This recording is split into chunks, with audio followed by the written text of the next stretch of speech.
आप लोगों का चतुर्थ सत्र में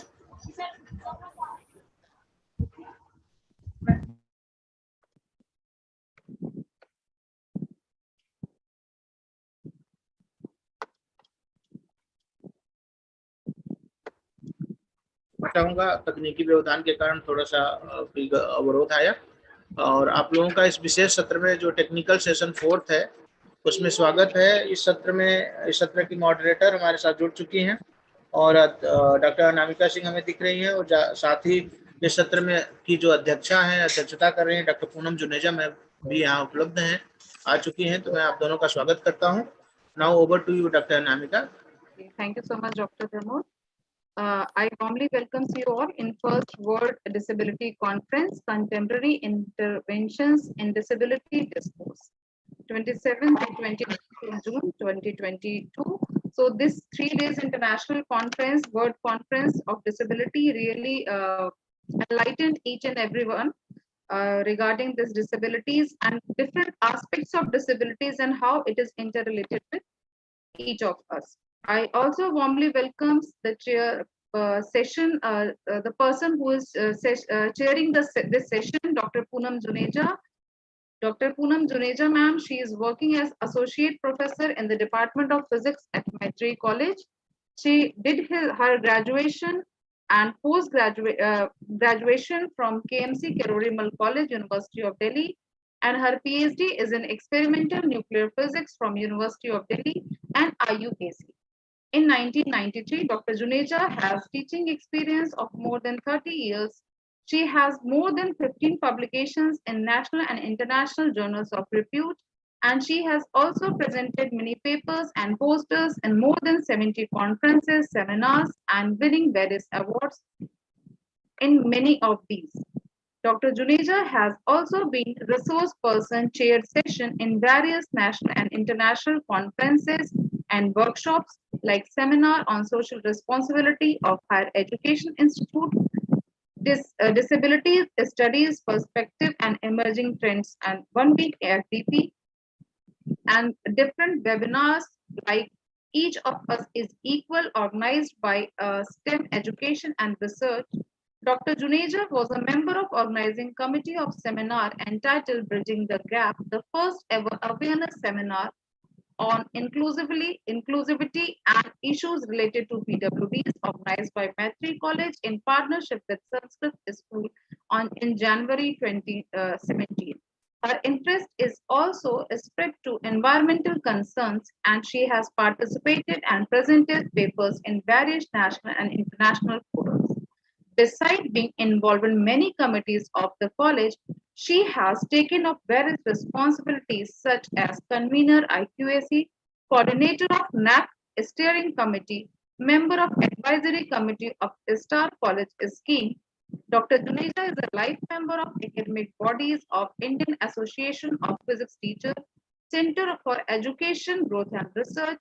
She is closely associated with academic and industries to the following organization: Amity University, Noida, Guru Gobind Singh Indraprasth University, LNLJ, National Institute of Criminology and Forensics, in collaboration and also in collaboration with Harriet Recycler Association. Dr. Juneja is honored with an award for National Excellence for Innovative Teaching 2017 for outstanding and explanatory contribution towards education. I also welcome reviewer of this 4th session, Dr. Anita from Department of Hindi, and also I warmly welcome all the participants of this session. Now the first presentation of this session is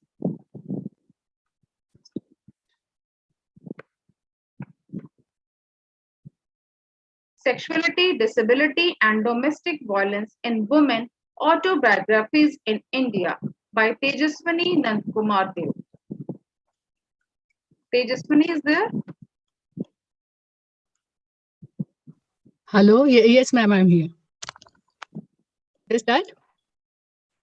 Yes, hello. You're audible. You are audible. Okay. Yeah, thank you very much. Good afternoon, everyone. Actually, I'm not in Delhi right now. I'm talking from Simla. So there are some disturbance issues, connectivity, etc. So please bear with me. And also, this is almost, just give me a minute. Okay, this is almost 1/4 of my presentation.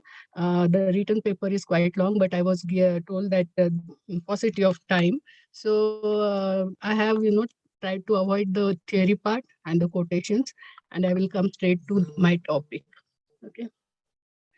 All right. So actually, there has been very little effort made to study disabled people within their socio-cultural and economic context and to understand the experience of disablement from the perspective of a disabled person. However, in recent years, many autobiographies and case studies have tried to address this imbalance. The disabled people, through the medium of life writing, have begun to challenge their marginalization and inscribe themselves in a cultural mainstream. They have challenged traditional representation of disability in culture and the assumption that being disabled is abnormal. So basically, I propose to examine three autobiographies written by disabled women in India. That is One Little Finger by Malini Shiv, The Other Senses by Preeti Monga, and No Looking Back by Shivani Gupta. And I hope to discuss the themes of love, longing, and desire from the perspective of disabled women.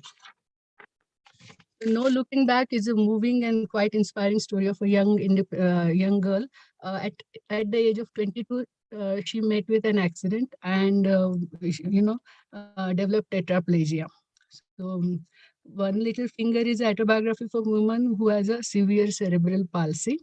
Cerebral palsy is a neurological condition that affects motor skills and makes walking, talking, and eating very difficult activities. So both women were confined to wheelchair as a result of consequence of that disability, and both have emerged, however, as a source of inspiration for disabled people. Shivani Gupta is India's one of best known accessibility consultant.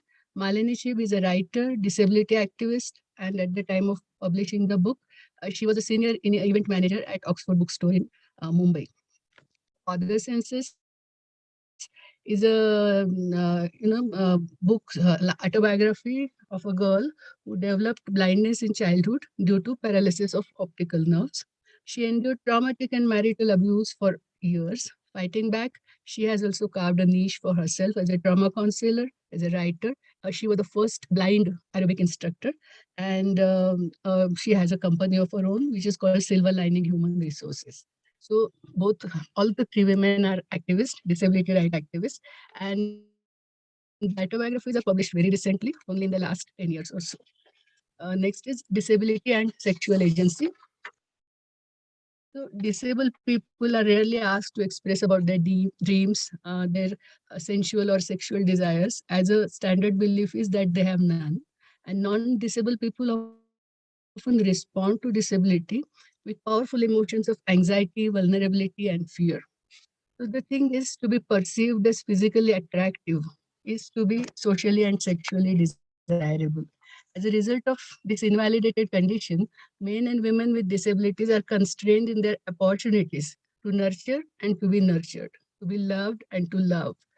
Individuals whose mobility is limited and whose deformity is evident are exposed to many forms of attack upon their sense of self-worth and desirability. Thus, social attitudes around body image, gender, and sexuality severely limit sex opportunities for disabled persons. They also tend to make disabled persons somewhat wary.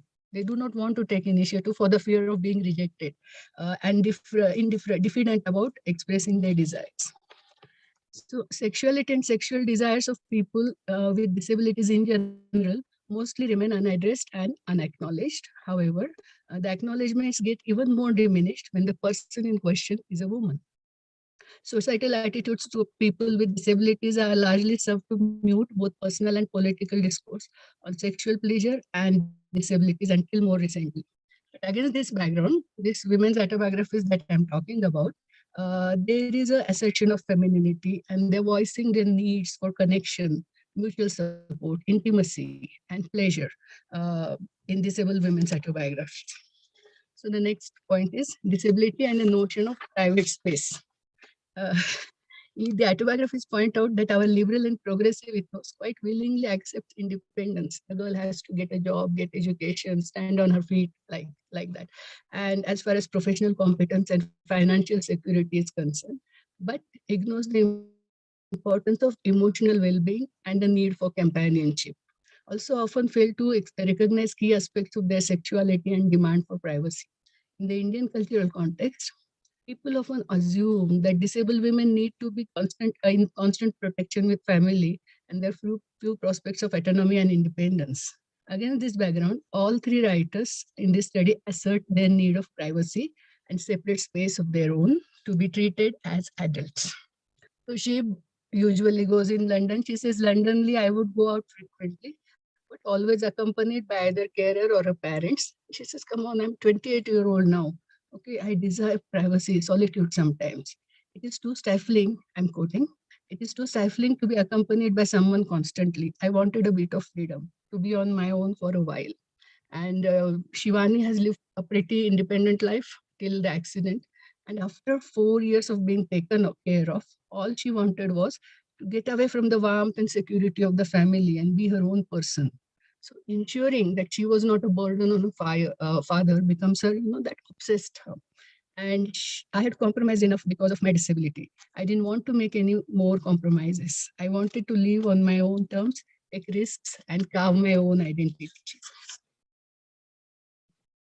Now the major part of my paper, a love, longing, and desire in disabled women's autobiographies. Historically, DRM, Disability Right Movement, has focused its energy on issues that are more amenable to social change, like access to the built environment, education, employment, ignoring the sexual issues relevant to the disabled people. But in a departure from this tradition, these narratives explore the experiences of teenage crushes, romantic love, sexuality, conjugality, and the social and psychological barriers to be negotiated in their intimate relationship. So when Gupta met with accident, her boyfriend was driving the car. Everyone naturally in her family hated him, but she wanted him to come along because he represented normality to her. He was, after all, a man who was once attracted to me. It was a light at the end of a tunnel, she says. Then, as she was working as an accessibility consultant, Vikas, an occupational therapist, comes into her life. He is 7 years younger to her, but there's a good connection between them. And she says he was the only person who did not consider disability and actually tried to get to know the person she was in a physically imperfect body. Everyone else she knew had their affection, concern, liking, and any other feeling towards her was tainted in some extent by her disability. So Gupta says that Vikas, pushed her to live a normal life. He took her to bar, restaurant, hotels, traveling, and she also, because with the power of his love that she is wanted, he loves her. But she also tried to go beyond her physical limits all the time. Okay, she didn't care about her swollen legs or physical exhaustion to comply with his wishes. Love makes us do, things that we think about impossible to do. So she also writes about her insecurities and anxieties when they two went to attend a training program in Bangkok. She felt I'm quoting now, he would abandon me as soon as he realized exactly how much assistance I needed in my activities of daily living. So Gupta talks about that, and then they get married. So she's at the age of 39. After 10 years of close friendship, she says marriage somehow had begun to seem less important now. After closeness of all these years, what did marriage really mean? How would it change our lives? Though she had reconciled that marriage was not meant for someone like her, being wheelchair bound, she writes that strangely enough, the proposition seemed to heal me somewhere. This is very important. He healed me somewhere within and bring back my faith in life. It seemed to calm the anger I felt towards society since my accident. Somehow, the thought of getting married seemed to wash away all my negative disability karma. So marriage at that time was symbolic of society accepting her as she was. So again, quote, with all my shortcomings, just the way Vikas has accepted me. But for a brief period, she was very happy, but destiny had life had other plans for her. Moving on to other writer, Chib is most Jasmine forthcoming ji, and please directs take about care of disabled. timing. Tejaswini, please take care of timing. Yeah. Just this is most important. Then I'll just move to the conclusion part. Okay. I will omit the domestic violence bit now. So, she writes the truth about disabled people is that disability does not hamper a person's emotional need to be touched and loved in an emotional and physical plane, just like everyone else. Our sexual organs are not damaged or affected, and hence we do long for and are able to enjoy pleasurable sexual experiences. Continues, sex is basic physiological need that even animals have. Like any other person of my age, I adore romances. Being in the mainstream of life, one sees a lot of images of man and woman together. As I grew older, I naturally desired sex and relationship. Like most women, sometimes I crave to be in the arms of men, but most men looked at me as asexual. Okay, I just find out. There is this story of Monga. She's a blind girl, and how she longed, marriage was the only goal of her life, and but she suffered a lot of domestic abuse and fought back later on. So, because ma'am has reminded me of time, I will straightway go to the conclusion. It is very, very interesting and touching story of the fight back. So I'm just concluding my paper. The gender dimension of disability is often ignored. Disabled people are represented as asexual. However, a study of women's autobiography reveals that image of disability is actually intensified by gender. The disabled women's autobiographies reveal how, just like everyone else, the process of gendered socialization and internalization of cultured norms shapes most of their gender expectations and attitudes towards love, romance, and companionship. However, since disabled women, directly or tacitly, are told to be ashamed of their bodies, their personal and sexual needs are constantly hidden and ignored. Young disabled women have normal desires and expectations from life as anyone else in their age group. However, societal attitudes and cultural norms actually deny them a legitimate feminine identity, and they are forced to suppress their normal desires for fear of humiliation, rejection, and social stigma. In addition, last thing, the construction of daughter as a burden is rooted in a cultural milieu that looks at daughters as pariah, others, and puts disabled women in abusive marriages in a very difficult position. As a result of this invalidated condition, women and men with disabilities are constrained in their opportunities to nurtured and be nurtured, to be loved and in love, to love. Although people recognize their need for financial independence and inclusion, their emotional and physical needs are often ignored. Thank you very much. I thank all the organizers for giving me this opportunity. Thank you so much, Dr. Tejaswini, for really speaking so well about the women emotions and how disability linked with emotion. If a person is disabled, but still she or he is having emotion. So very nice presentation, and definitely it needs lots of time to explain each and every aspect, especially for a science person. Definitely, it's a very good presentation. Thank you so much. Our next presentation is a portrayal of disability in Bollywood by Rachna Narayan. Rachna ji is there.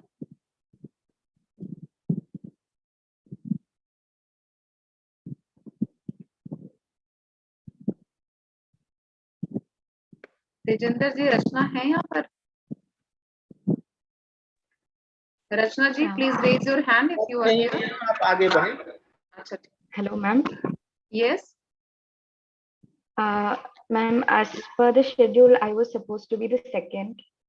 Yeah, Rachna ji, your name is there. No, my name is Anjana. I was in second. Anjana, you are in third number. Anjana, you are in third number. But if you want, you can present. You are interested to present? Yeah, ma'am, I can. Yeah. The topic of our next presentation is the spectacle of deformity in Disney, critical analysis on freak animal and animalized freak in Dumbo by Anjana KS. Over to you, Dr. Anjana. Thank you, ma'am.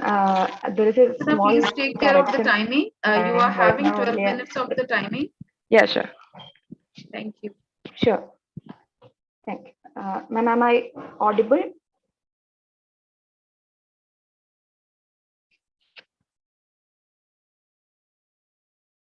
Yeah, Anjana, you are audible. Is my slides visible? Yeah, it's visible. You can start. Yeah, thank you for the opportunity to present a paper. And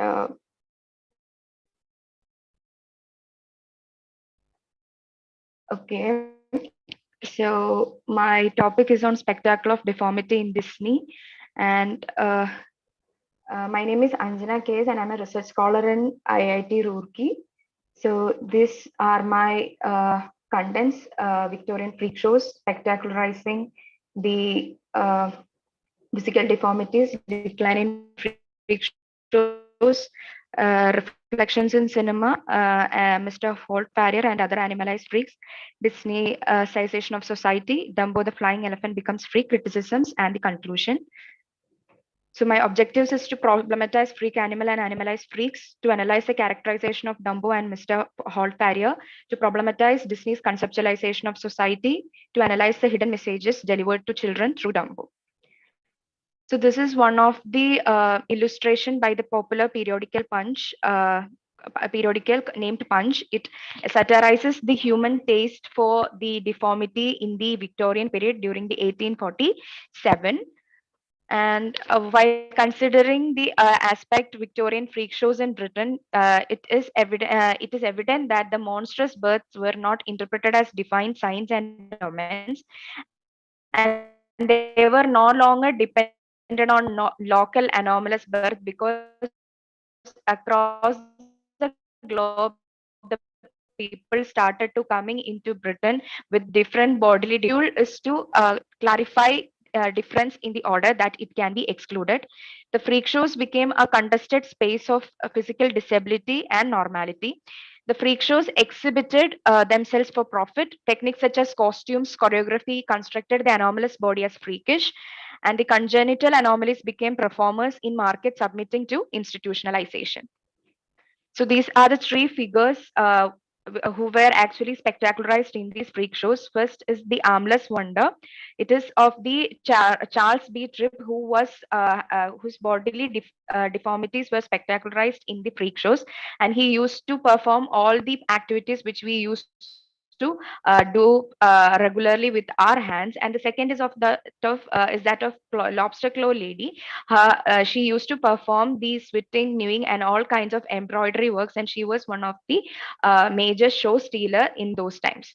And the second and the third is of Chang and Young. There were this Siamese brothers who came from Burma, and they used to perform the aerobic tricks, and they were also their bodily deformities were being fascinated by the audience. So in the uh, in the case of decline in freak shows, Nadja Derbach shares some of her observations in spectacle of deformity in freak shows and modern British culture. First is First World War in 1919. That during the First World War, the idea of differentiating which is a disabled body came to be problematic, and the idea of the people who lost their arms and legs in war started to be seemed as a heroic act, whereas the other ones who were born as disabled people were considered with low esteem.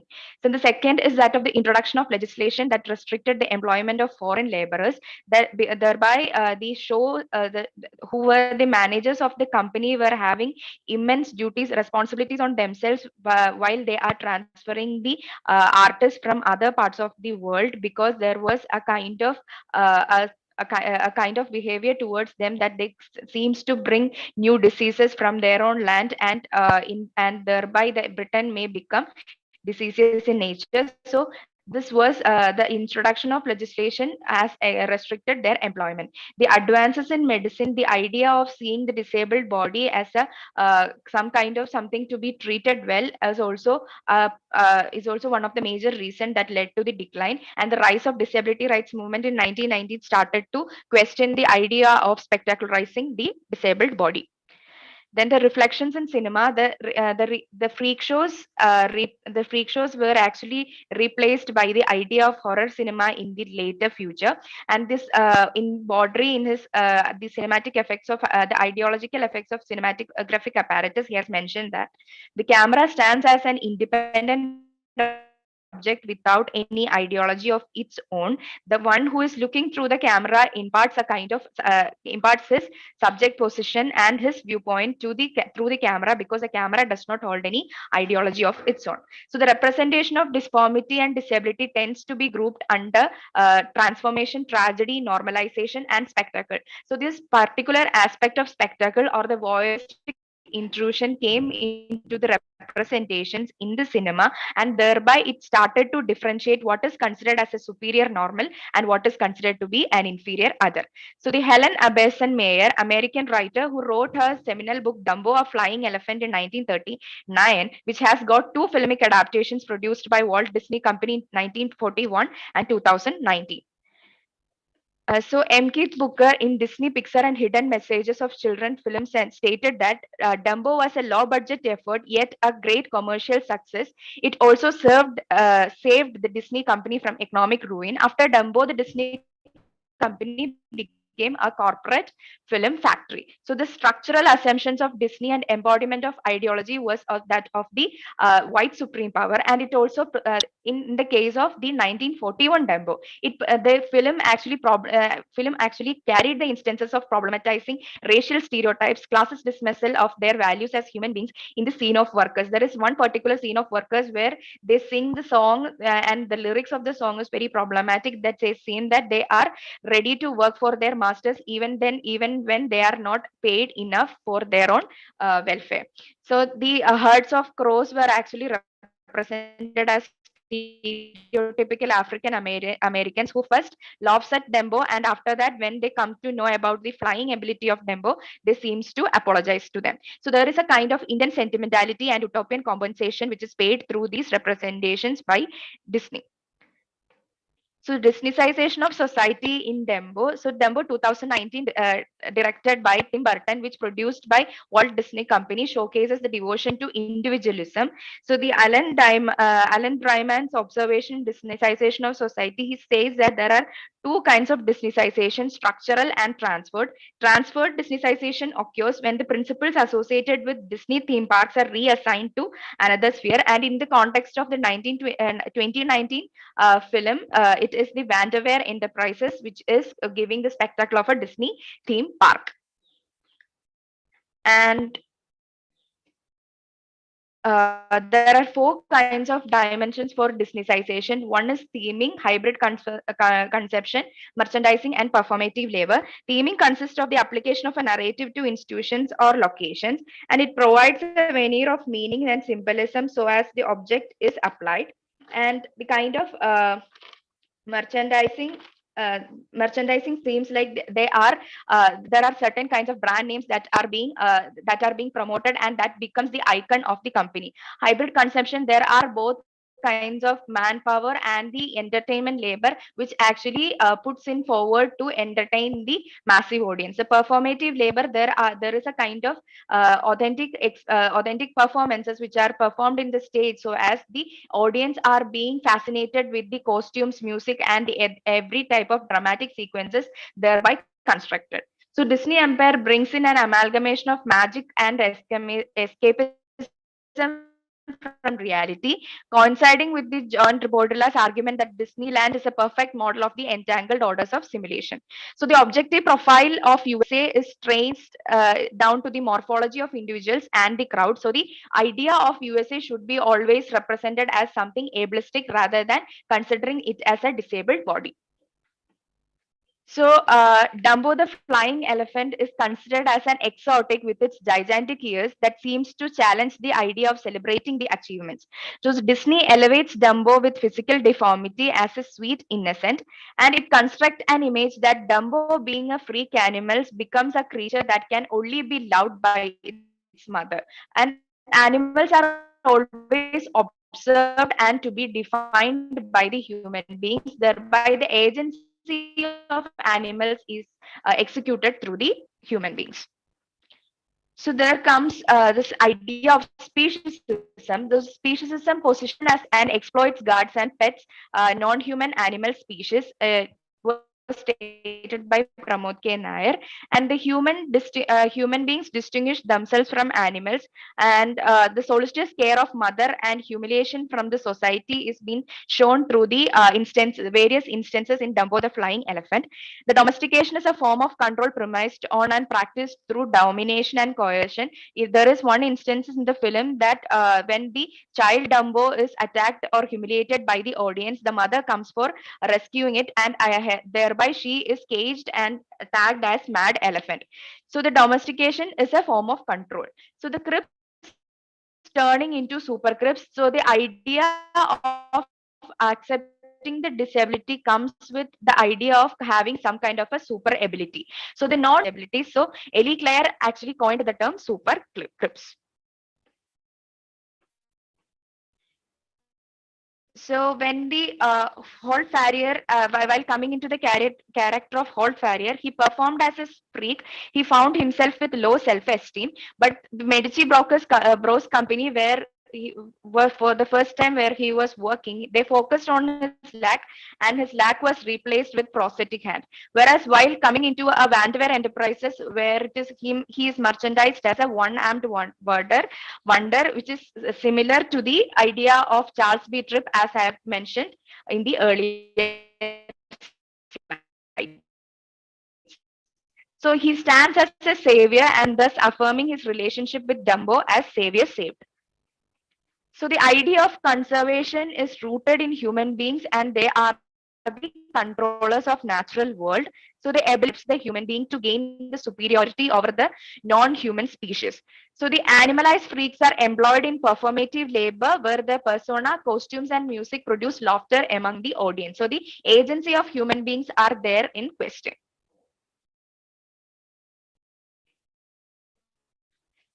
So while coming into the criticism part, the Tom Shakespeare shares some of major criticisms regarding the spectacularizing of body. He says that the disabled body is considered as objects and not as subjects, so that the able-bodied identify themselves as safe and highest position in the classification of hierarchy. So the disability is thus formulated between the state of animality and humanity. So the objectification is aided through the gaze at the disabled body and reducing it within the limits of impairments. The objectification thus spectacularizes the disabled body, and thereby the institution gains profit out of their holds their holds needs to be corrected. So the freak shows thus defined human beings with physical disabilities as non-human beings. So disability is societal rather than an individual problem.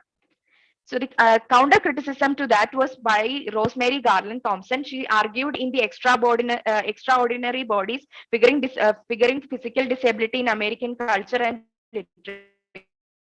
She said that the institutionalized relationship between spectacle and spectators happens, and the freaks hold the capability to, so they also hold the capability to become the subject as well as an object.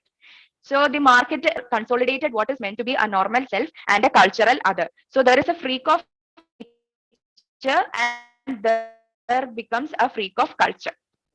So while coming into its criticism part, Sammy Jo Johnson his circus and freak shows, cross movement analysis, he shares the some intersections the idea of exhibiting human beings and animals as victims. It recognizes the systems of oppression. In the case of disability is ableism, and in the case of animal studies, it is speciesism. It identifies them more as a victim also, and the critical animal studies focuses on positioning animals at the center and their idea of representing them as exotic freakishness and their free culture.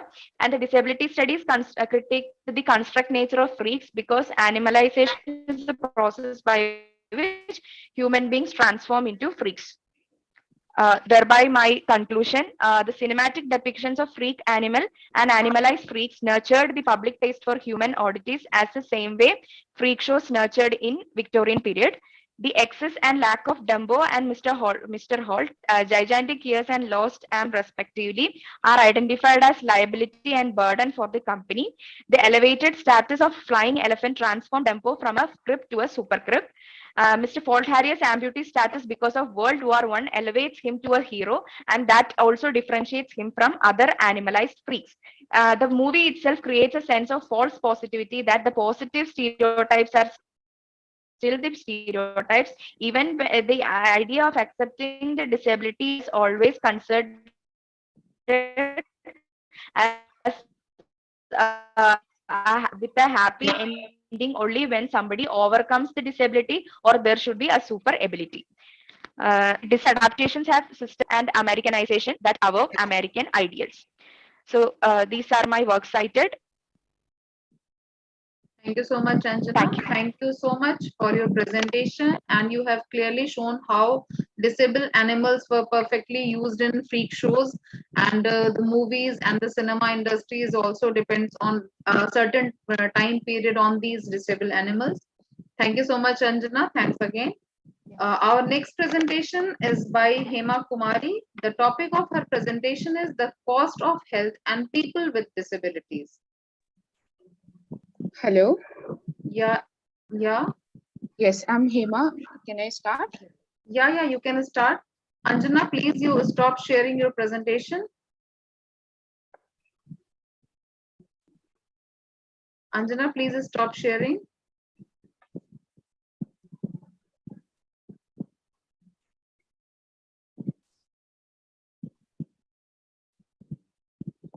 Yeah, thank you. Hema, you can start your presentation. Can you see my presentation? No, it's Can you not see my visible. slides? No, it's not visible.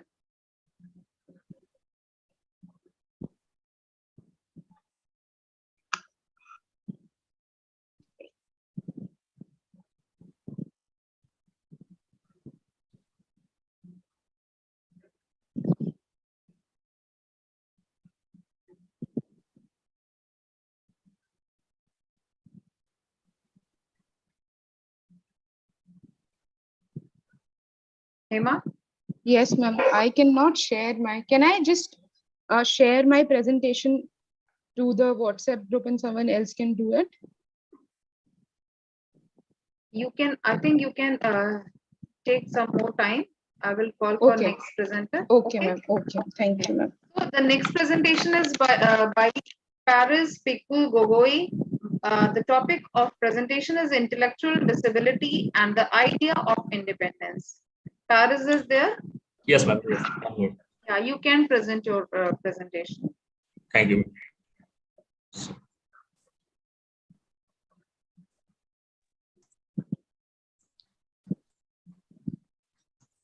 Yeah, slides are visible. So is it visible, my PPT? Yeah. Okay. So good afternoon, everyone. So my topic of this presentation is intellectual disability and the idea of independence. It's a review paper, and I'm currently working on this as part of my PhD work. So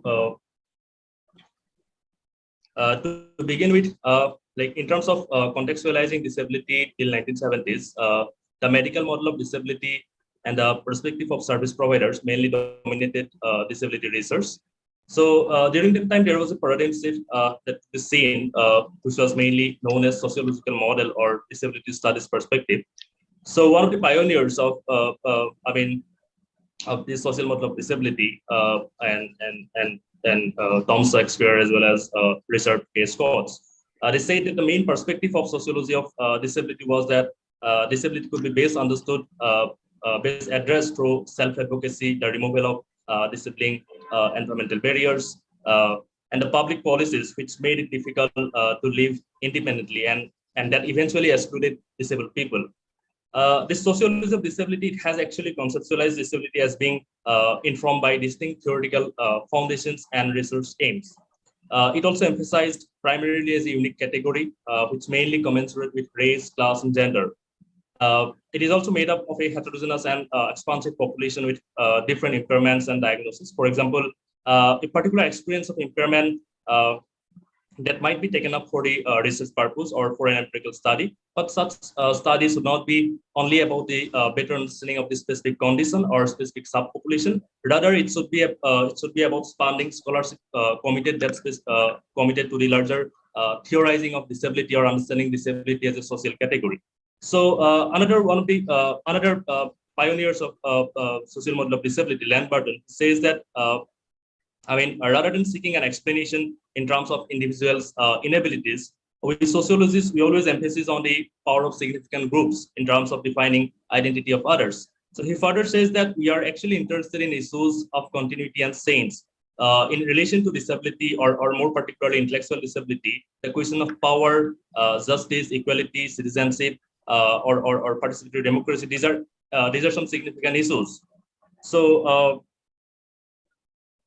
before going to the scholarly debates on intellectual disability, first I would like to give a definition of intellectual disability. So according to the American Association for Intellectual and Developmental Disabilities, intellectual disability, it is actually characterized by significant limitations both in intellectual functioning and in adaptive behavior, as expressed in conceptual, social, and practical adaptive skills. So this condition is one of the several developmental disabilities. There is evidence of disability disability during this developmental period, basically before the age of 18, as this organization says. This organization also says that there are some additional factors which must be taken into account. For instance, the professionals, they should consider the person's linguistic diversity or the cultural differences in the way people communicate, move, and behave. So only on the basis of such many-sided evaluations, professionals can determine whether an individual has intellectual disability or not. So now we come to the main debates on intellectual disability. First, the independence of persons with intellectual disabilities. The idea of independence, it means the self-reliance or the abilities to take actions to manage individuals, different affairs. It mostly depends on the individual's own efforts, resources, and judgments. So there should not be, this should not be required from others. So it is a quality of depending on oneself for things instead of other individuals. So some scholars like John Eldridge or Jenny Sanjos, they say that they discusses the different reasons why the concept of independence, they may not be applied to persons with intellectual disabilities in their day-to-day lives. First, they have said that there are 3 reasons they have particularly mentioned. First one is that they are often seen as dependent on others. So there is no expectation that they make some contribution to the society. Secondly is the opportunity. Since persons with intellectual disabilities, they are not expected to contribute to the society, so they are not given equal opportunities to do so. And thirdly, third category is attitude. Sometimes we may want to keep the persons with intellectual disabilities dependent because their independence may be inconvenient given our social structure.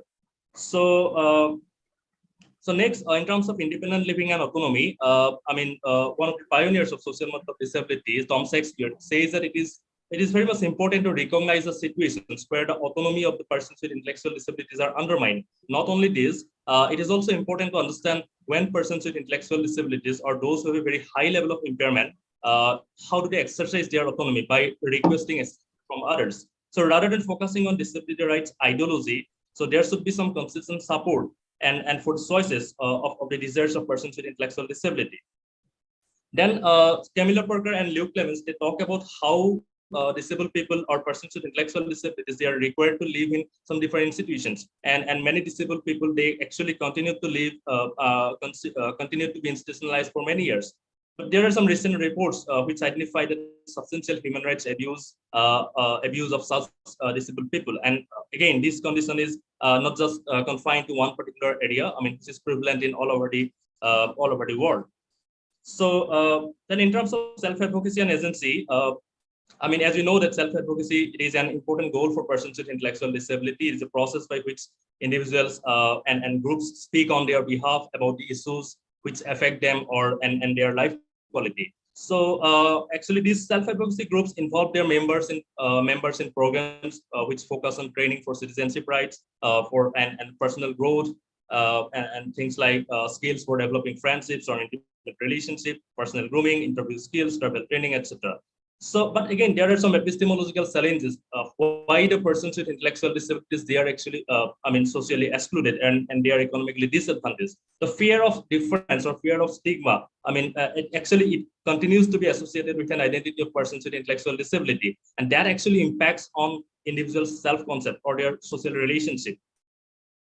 So, so in terms of, I mean, from these different debates, I have found some methodological issues. So, for instance, sociologist Nedvalsky, she has pointed out that environment of persons with intellectual disability is a very specific field of research, which requires a very specific, I mean, research strategy as well as flexible research approach.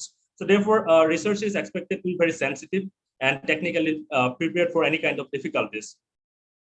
And some scholars like Eva Kitty, they are actually critical of the idea of independence because they say that it's kind of overvaluing of autonomy and independence for persons with intellectual disability. So, I mean, they say that even the independent living movement, which took place, I mean, during 1970s in USA, I mean, it actually, I mean, it placed a very high value on autonomy and self-determination. So therefore, these are, I mean, these authors, they actually argue that independence should not be the sole indicator of personhood and success. And there are some theoretical frameworks that I have formulated. For instance, Haber and Smith, I mean, they discuss how disability is a social process which provides a means for the normalization of incapacity in role relationship. And they say that disability is a form of social adaptation to incapacity, which organizes behavior in terms of a distinctive patterns of expectation. Then, according to sociologist Pierre Bourdieu's, I mean, I can contextualize his, I mean, habitus, like how he says that how habitus is a sum total of our habits and skills, which shapes our body and mind. So this is how it shapes the present social actions of an individual. It is the way that individuals perceive the social world around them, and people respond to it accordingly. So therefore, our habits are dependent on our own life and experiences, which affect how we view our position in society. Then, in terms of, I mean, post-colonial and post-institutional approach, Nicholas Altermark, he discusses the issues of persons with intellectual disability, like and different post-colonial theories, how do they offer a sustained, I mean, theoretical effort to understanding the narratives of historical decolonization. He argues that it is often considered in disability studies that, I mean, the modern ideas of independent and autonomous, these are actually, these are only alternative to the oppressive past in which persons with intellectual disability they faced in their past and still they are facing. So therefore, it is said that the concept of citizenship, which founded on the idea of humanity, it is characterized by some, I mean, capacity of rational making. I mean, these concepts should be, these concepts must not be expressed only through the IQ criteria of intellectual disability. Then some other scholars like Victoria Cluley and Russell Fain, they argue that it may become also particularly problematic when there are no adequate social theories to discuss the issues of intellectual disability. So the problem arises when the theories upon which public policies are made and like they do not, these theories do not represent, these policies do not represent the realities of a heterogeneous population.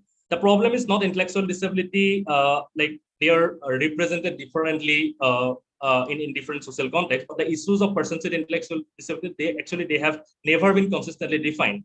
So therefore, disability theories, they should be predicted upon a practical and representative ontology, which could be contextualized into everyday understanding of disability. For instance, there should be some representative philosophical understanding to gain an insight into intellectual disability. For that, there has to be some, I mean, practical ontology which can be transferable to the everyday activities that so that we can understand things or we can predict our understanding of the world.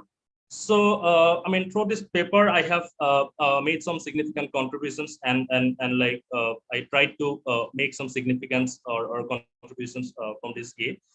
First of all, being an independent, we know that it is an important goal for persons with intellectual disabilities. The literature also, disability studies actually underrepresents the lives of persons with intellectual disability and their relationship in general to laws and human rights. So there is a significant need to acknowledge the meaning. How do they ascribe in their lives?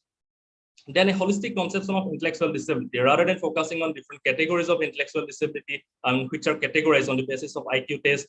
I mean, this work, I believe that this work would give a holistic picture on intellectual disability. Then another contribution would be the critical examination of the concept of independence for persons with intellectual disability. We have seen like how these concepts have been interlinked with the medical professions, or I mean, as they decide like disability percentage or different impairment levels.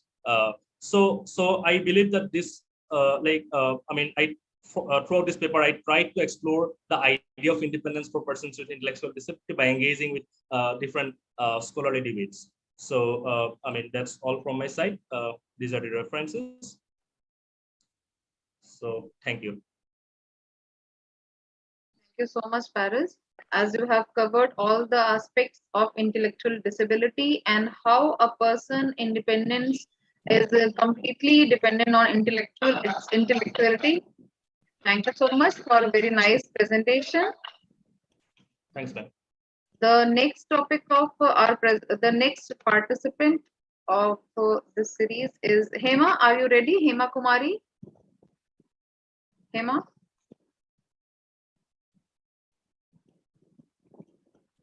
Okay. Yes, ma'am. Hema, you are ready? Yes, ma'am. Okay.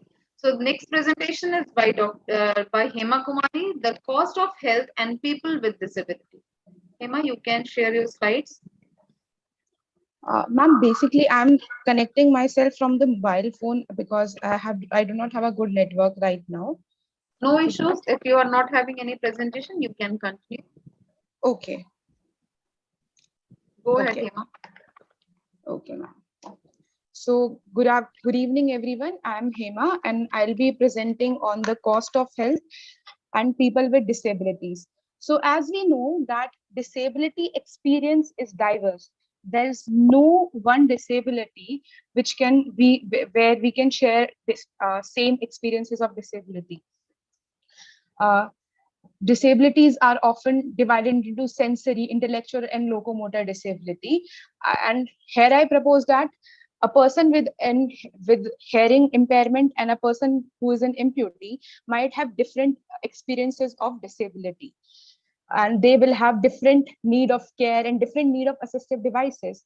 So what I'm trying to look at this paper is trying to see disability through the lens of chronic illnesses. Why I have chose to look at disability through chronic illnesses? We have to go back to the era where we used to see disability through only medicalization, where it was just impairment which was the basis of disability. Disability was limited to person's body and disability needed to be cured. And with time, what happened that disability activists voiced their rights and they claimed what they needed. They claimed their rehabilitation and spaces.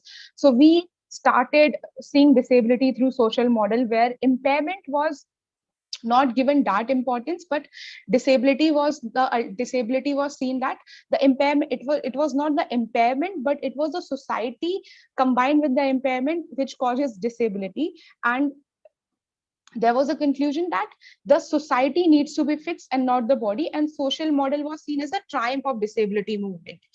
And it was after that we had gender disability studies, critical disability studies, and what they did was that they removed the focus from the impairment, gave people with disability a political space, and we started thinking beyond body.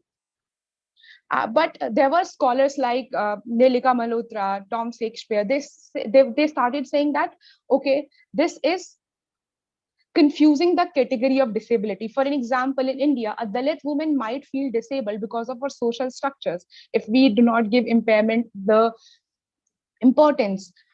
So in this paper, I am trying to locate that where is the body, where is the health, who will talk about the pain and lived experiences of the disabilities. That is why I am trying to look at disability via the lens of chronic illnesses. Chronic illnesses are illnesses which are long-term illnesses. They cannot be prevented by vaccination, cannot be cured, and they do not disappear. They are uncertain, progressive, and it is very difficult for a person with chronic illness to maintain a normal lifestyle. And they basically lead to functional limitation with time. And in India, what happened that during 1995 PWD Act, what happened that we only had 7 types of disabilities in the disability list. Now we have 21 types of disabilities in the disability list.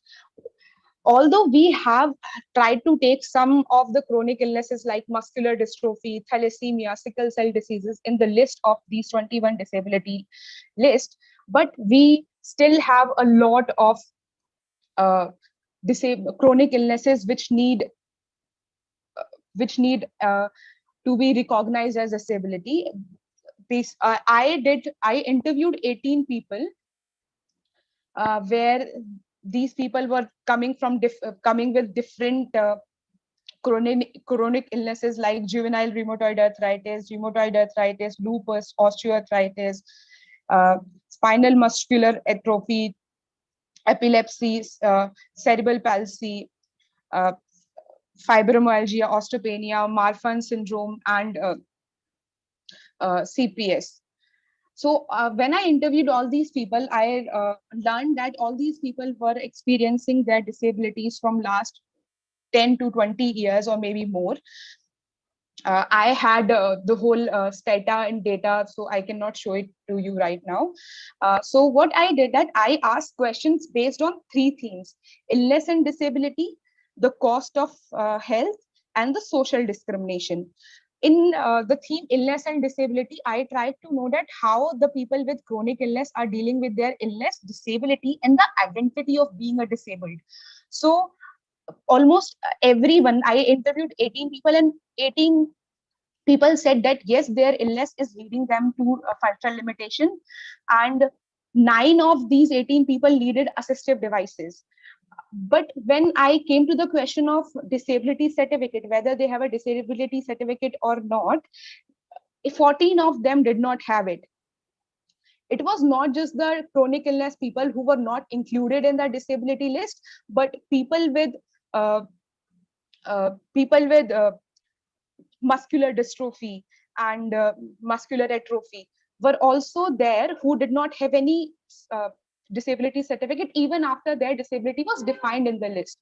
So when they shared their experience, they were like, during the process of all these treatment, their doctors never told them that this disease is causing you disability and you can access a disability certificate. They never knew it. And other people who tried to get a disability certificate, what happened, that they didn't understand how to get a disability certificate. And 2 of my respondents who were above 55 of their age, they said that now they don't think they need any disability certificate, was because they don't want to educate themselves and they don't want their jobs. And when I told them that there are other social security benefits you can avail, they were unaware of it. So I found that the policies made for people with disabilities are basically, they are not directed towards people with disability, because most of them are not capable of actually getting their disability certificates. The next theme was the cost of health. Basically, when it comes to chronic illness, because chronic illness is a long-term illness and you cannot survive. Take care of timing. Yeah. How much time I have left? Yeah. So the struggle of illness and disability, the health. So basically, in my research, I found out that all these people had to visit their doctors very frequently, and they were spending more than 10,000 on their. Most of them were spending up to 5,000 or 10,000 on their disease per month. When asked about the insurance, which is the most important part when you have to deal with chronic illness, 16 of them had no insurance. When asked about if they've heard about the government insurance schemes, they said that they did not have heard of any disability insurance schemes like Nirmaya or Swavlamban. And talking about their experiences with private insurance were that these people, whenever they try to talk to private firms, these private firms always responded negatively. They said that most of the insurance are not available for pre-existing disorders or long-term illnesses because there will be liability for them. Talking about the theme of social discrimination, most of these people said that they have experienced uh, social discrimination in their life. One of the respondent, her marriage got cancelled because she had juvenile rheumatoid arthritis from last 20 years.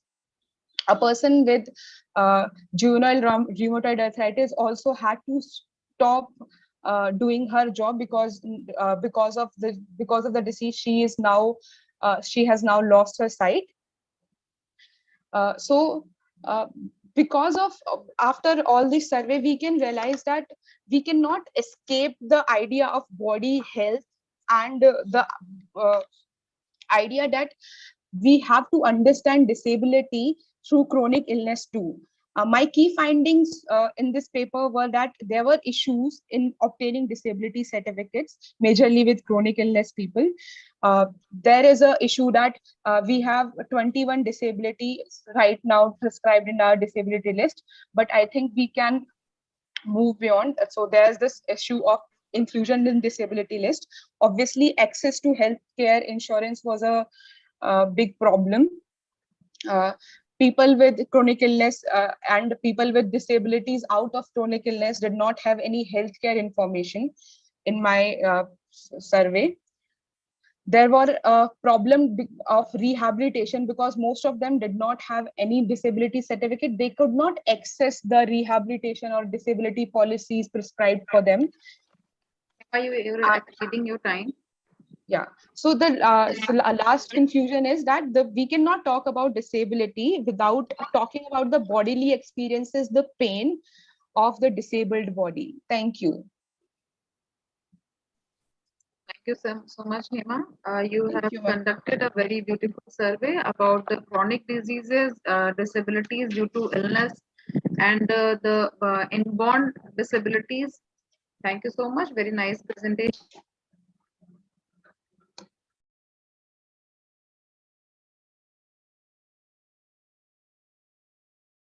Anamika madam आप mute हो गई हैं.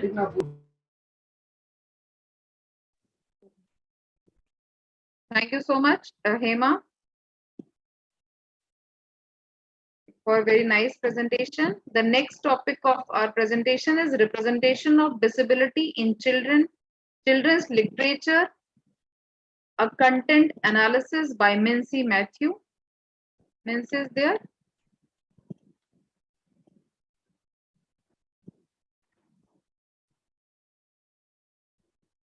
Mincy Matthew? Yeah, I can't unmute myself. I have joined as Mincy. Tejinder ji, जरा देख लीजिए Mincy जो. Now you are co-host. You can unmute yourself. Mincy, you can continue your presentation. If and you kindly open your video.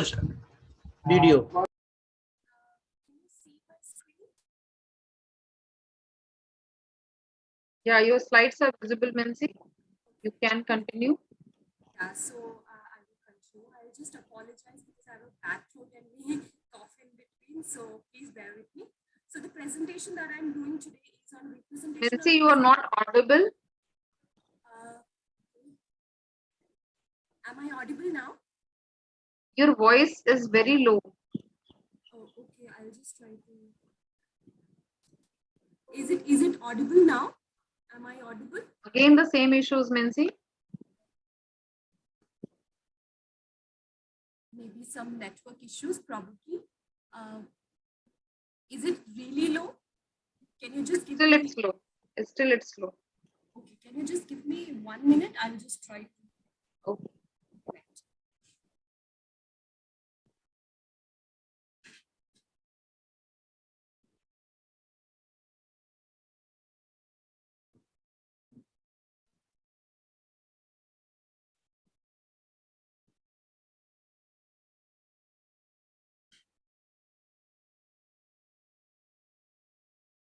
Hello. Hello, Mincy. Is it better? Not better. You can set your microphone and you can have a presentation after this last presentation.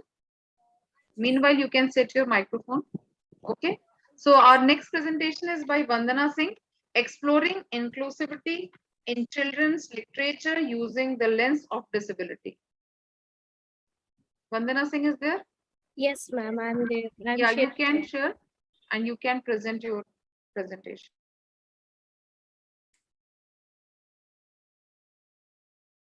Ma'am, is my PPT visible? Yes, it's visible, Vandana. Okay.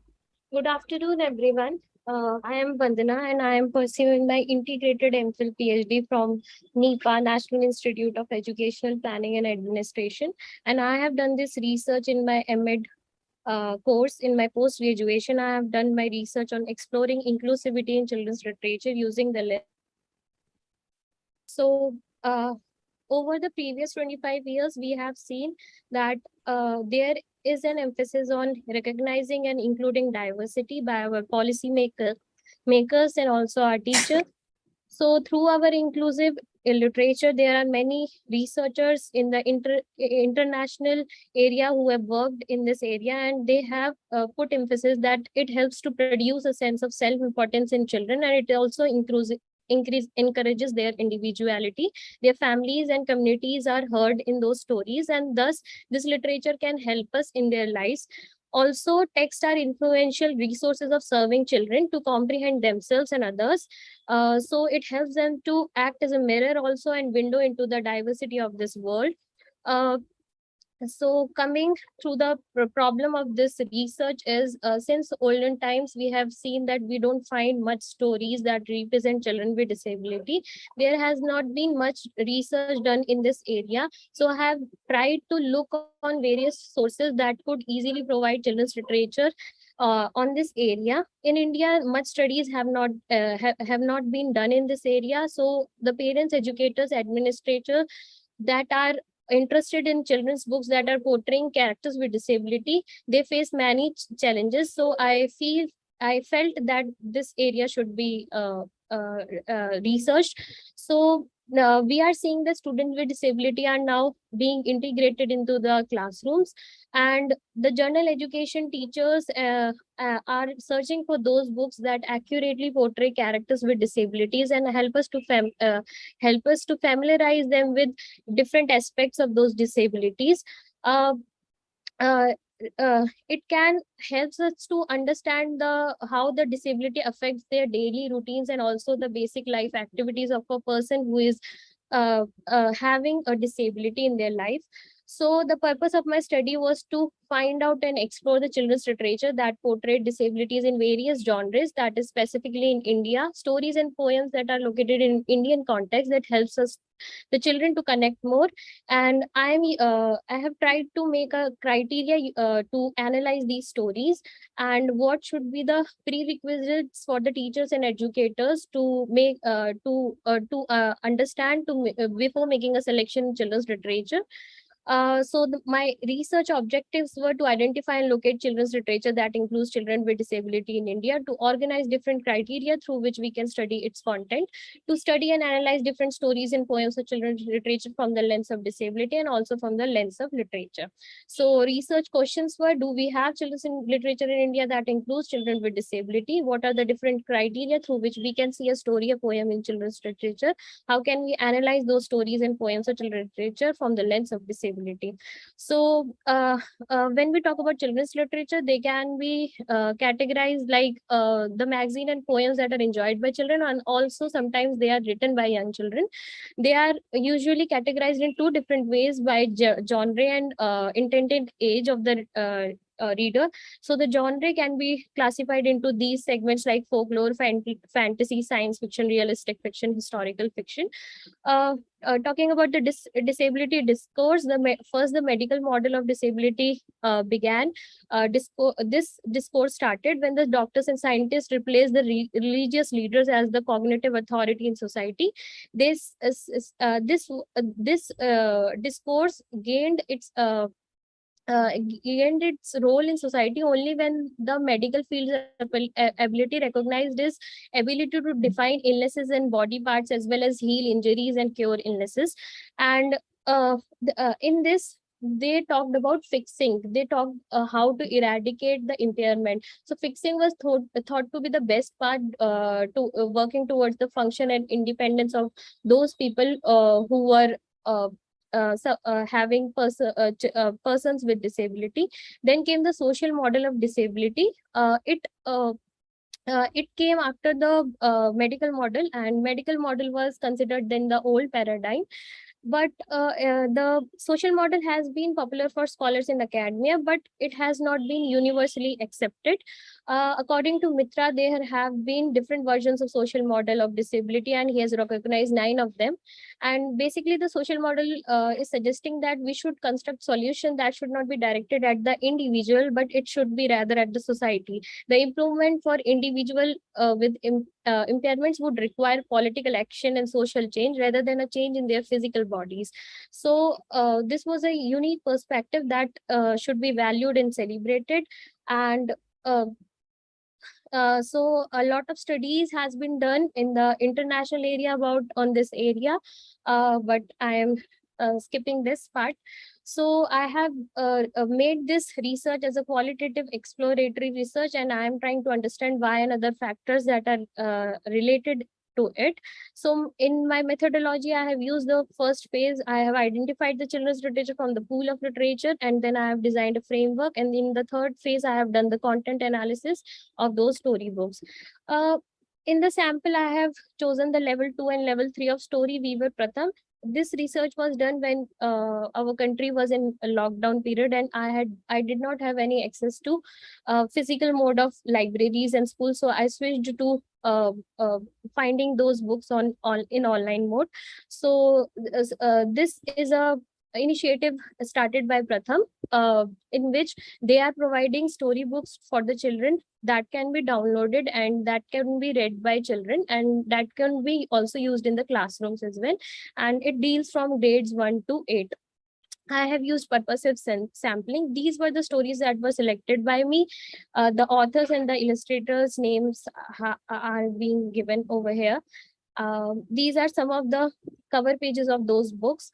So the framework for analysis which I took was, how is the plot, what is the meaning of the stories, what is the theme of the story, how they are set, what is the content and messages they are trying to give, what are the linguistic features, what is the choice of words or connotations that are using in they are using in the stories, what is the emphasis on information and entertainment, whether they are using a didacticism approach or imaginative approach. So this was my framework for analysis. How is the representation of disability done, what are the attitudes of people towards disability in the story, what is the social construction of disability inside a story, what are the boundaries of normal, and whether they are using the medical model of disability in the story or the social model of disability in the story, whether they were using an aspect of universal human attitudes and emotions in the stories.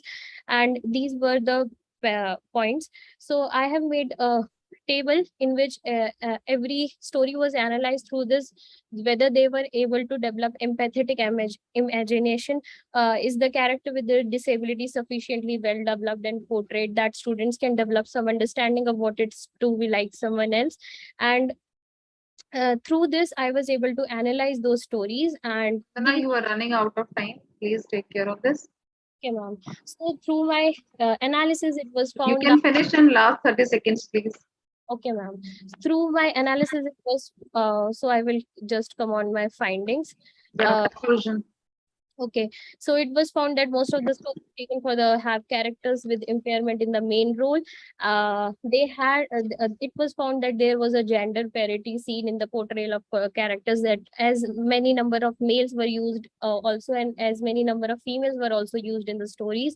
Uh, uh, it was also seen that the physical disability was more used in the stories as compared to other disabilities like mental disabilities. They were unable to portray in their illustrations, and almost all the stories were trying to convey a message that aimed at using the practices that are aligned to the idea of inclusion of children with disabilities.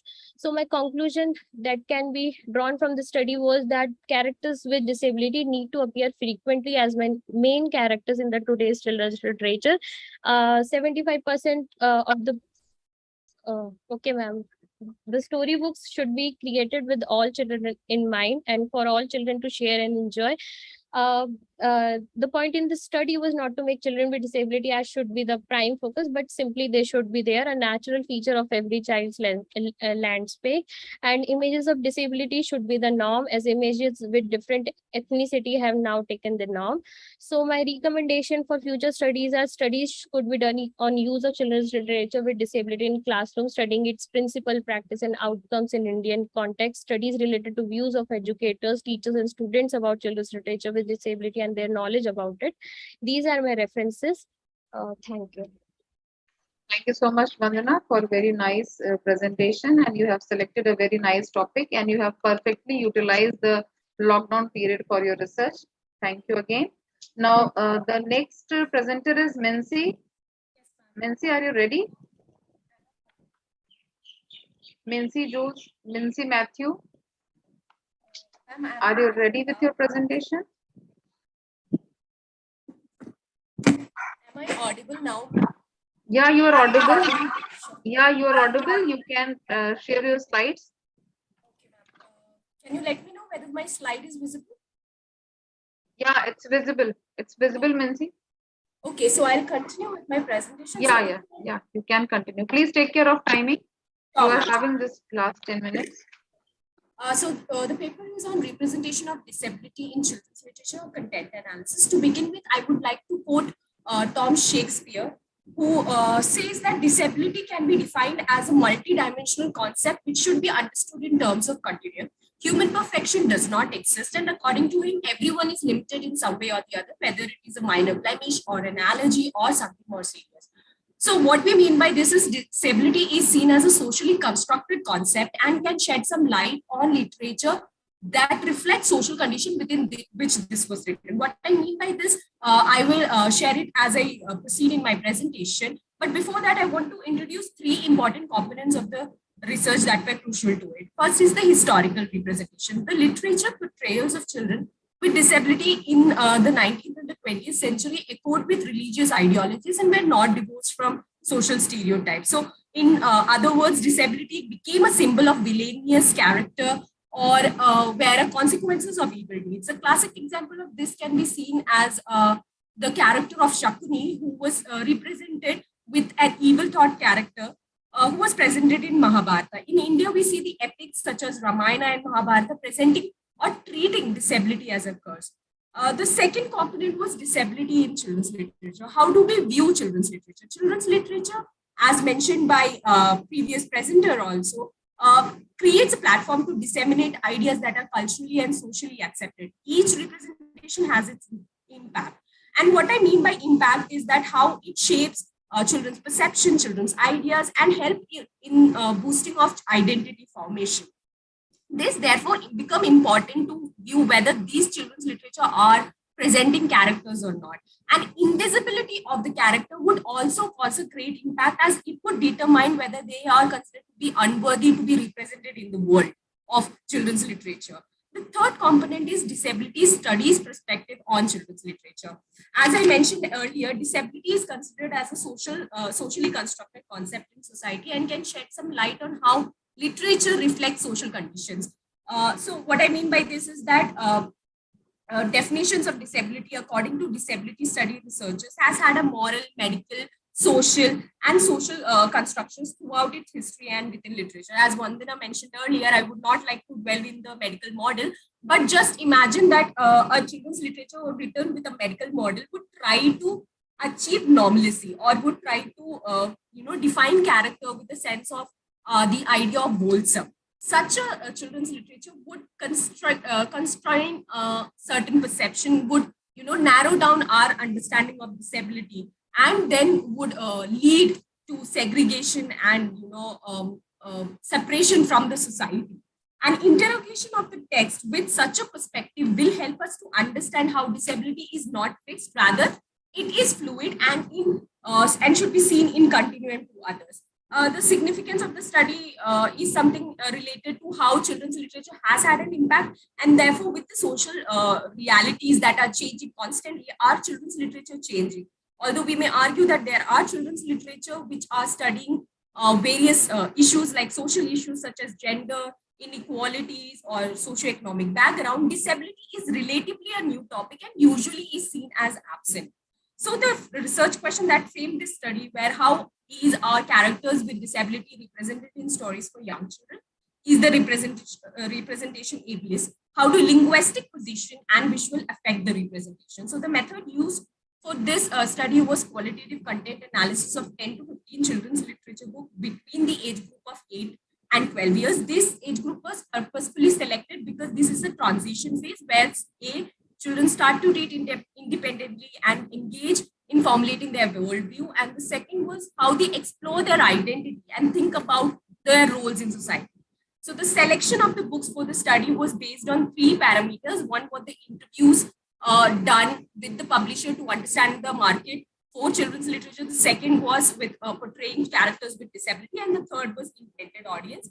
I will move to my findings so that we don't run out of the time. The first finding was multidimensional capable characters. This means that the representation of characters were not limited to disability. Rather, it moved beyond to how individuals were capable beings and would understand how it was. So, for example, in different books, they were considered to be leaders. They were considered to be, engaging in different activities. Some of the question was raised between this was section representation. In one of the stories, I didn't understand the characters were represented were constantly bullied and abused. And despite of that treatment, the character forgives the opponents who were doing this so. But what this erases is the pain or the anger or hurt through which the character went through. So that raises the question, do characters with disability not feel angry? Are they not acceptable if they are opinionated or dominant in their opinions? These experiences, resilience or trauma should be seen in the storybook that we are reading. So another finding was the agency of the characters. Of course, the books that were analyzed has had a representation where the characters took decision for themselves, took their views and opinions and led to forward. But again, the question that raised was the character depth, whether children with disabilities only expect to be treated with dignity if they excel at something. Do we have to excel at something is one of the questions. The second is, are they commodity for motivation? The stories of characters with disabilities were usually used as something that is meant to inspire. Why is the question that we have to answer to these storylines or these storybooks that we are reading. The third finding was the linguistic position. Of course, there were no discriminatory language that segregated the characters or were constantly. Please try to wind up your presentation. Yes, ma'am. Just 1 minute. Yeah. So this was not the whole thing. And but again, the question is, do we see the whole picture? The visual representation were done with individuals with unique personalities, interests. Colors were defined, colors in which they were defined were bright. They were not directly defining disability and focused on their strength and ability. Realistic and accurate representation can be again argued because, of course, when they have realistic expressions and everything, but emotions were not something that were dealt in their story, in some of the storybooks that were reviewed, but not all. Lack of adult representation with disability was one of the concerns that were seen. So in conclusion, I would only like to say that, even with the storybooks that we are seeing, there are a lot of limitations. There are scope for, further increase in representing these characters. So for future recommendations, some of the criteria that can be taken up are children's responses on these literature, portrayals of disability in popular media, and questioning the invisibility. Thank you. Thank you so much, Mincy, for a very nice and thoughtful presentation. Before moving towards the end, I would like to invite the chairperson of this session, Dr. Poonam Juneja ma'am, for sharing her beautiful thoughts. Over to you, Poonam ma'am.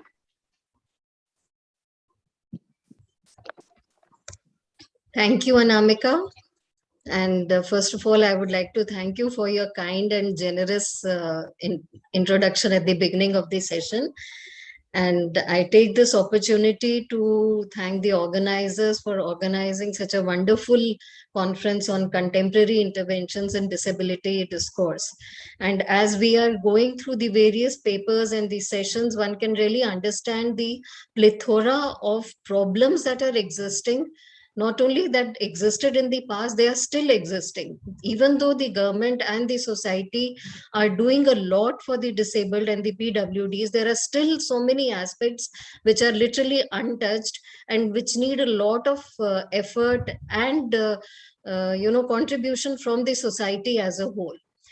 For this particular session, I was very much fascinated by the topic selected by Hema. Unfortunately, because of certain disturbance, she was not able to give a lot of information about the health insurance factors associated with the disabled, but I am sure her detailed paper would have a lot of information and it will be useful to many of us also.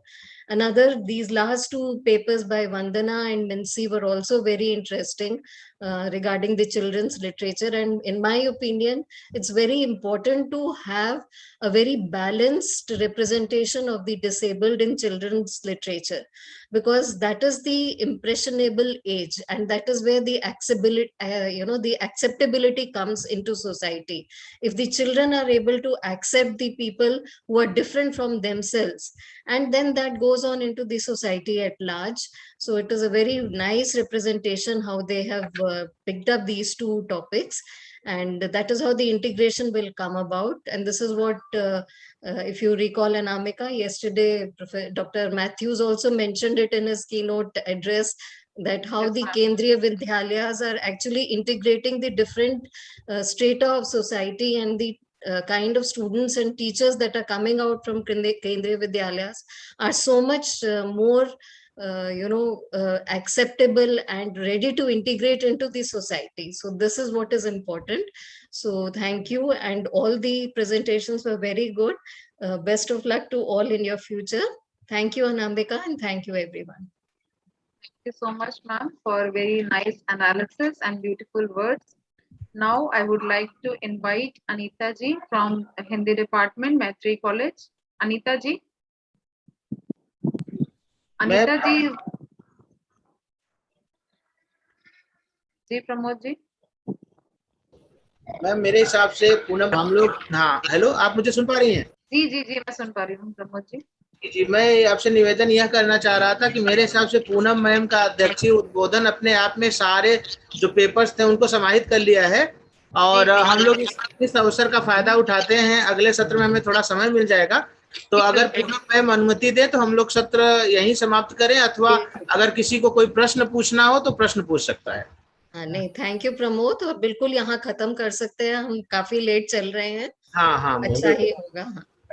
बिल्कुल, अगर आप में से किसी को कोई प्रश्न पूछना हो।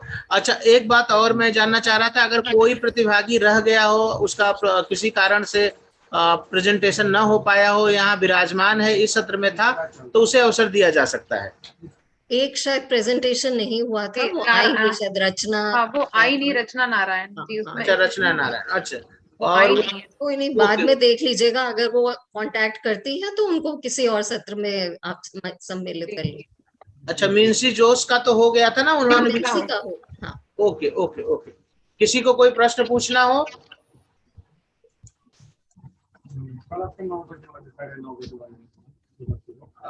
मुझे लग रहा है कि किसी की तरफ से कोई प्रश्न नहीं है, क्योंकि पूनम मैम जिस सत्र में होती हैं प्रायः इतना अच्छे ढंग से सत्र हो जाता है कि प्रतिभागियों के उत्तर उसी प्रेजेंटेशन के दौरान ही मिलता रहता है, तो मेरे हिसाब से इसकी अब आवश्यकता भी नहीं है। मैं अनामिका मैम ने धन्यवाद दे ही दिया है पूनम मैम को। मैं एक बार ऑर्गेनाइजिंग कमेटी की तरफ से बीइंग कन्वीनर आप दोनों को बहुत बहुत धन्यवाद देता हूँ। सबसे पहले पूनम मैम, जिनके मार्गदर्शन से, जिनके निर्देशन में, जिनके अध्यक्षत्व में यह सत्र संपन्न हुआ। और मैं जानता हूँ आज मैम को जुड़ने की संभावना न के बराबर थी, लेकिन उन्होंने इस विषय की गंभीरता को देखते हुए, और चूंकि इसमें इनकी महती रुचि है, हम लोग जब भी मैम को कहते हैं कभी वो मना नहीं करती। वो हॉस्पिटल गई थी लेकिन हमारे लिए समय निकाल के आई, इसके लिए मैं उनको तहे दिल से शुक्रिया अदा करता हूँ, धन्यवाद देता हूँ मैम। और आशा करता हूँ कि आपका आशीर्वाद ऐसे ही हमें मिलता रहेगा हमेशा हमेशा।